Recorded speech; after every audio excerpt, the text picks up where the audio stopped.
এরিয়াতে আছি।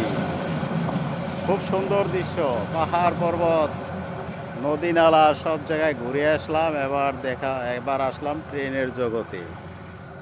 খুব সুন্দর দৃশ্য। ধন্যবাদ।